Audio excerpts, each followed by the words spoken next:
এই পৃথিবী লড়াই দেখেছে অনেক, ধর্ম নিয়ে দ্বন্দ্ব, সীমানাতে যুদ্ধ, যেন রোজকার ঘটনা, নতুন কিছু নয়।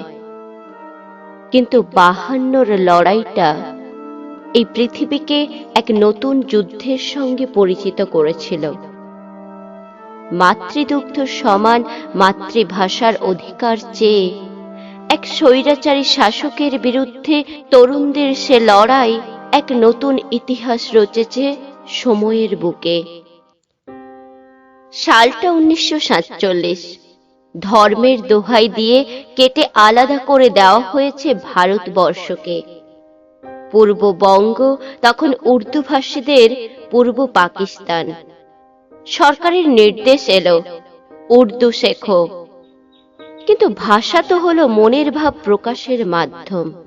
তারপর তা যদি হয় মাতৃভাষা, তাহলে তো তার সঙ্গে নারীর টানের সম্পর্ক। তাকে কি ভোলা যায়? 48-এর শেষের দিকে বাংলার সন্তানেরা নিজের মাতৃভাষার দাবি চেয়ে ঝড় তুললেন।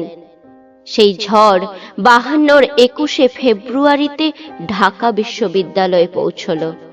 রাস্তাতে নামলো বরকত, জব্বার, রফিক, সালামেরা।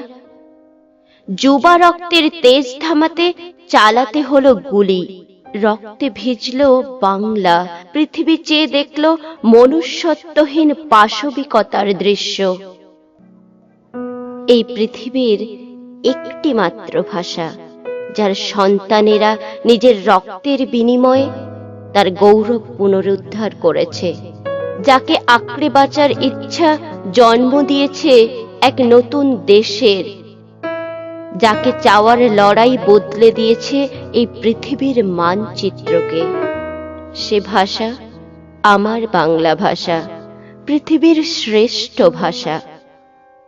আমার ভাইয়ের রক্তে রাঙানো 21শে ফেব্রুয়ারি আমি কি ভুলিতে পারি? ছেলেহারা শত মায়ের অশ্রু ঝরা এ ফেব্রুয়ারি আমি কি ভুলিতে পারি? আমার সোনার দেশের রক্তে রাঙানো 21শে ফেব্রুয়ারি আমি কি ভুলিতে পারি?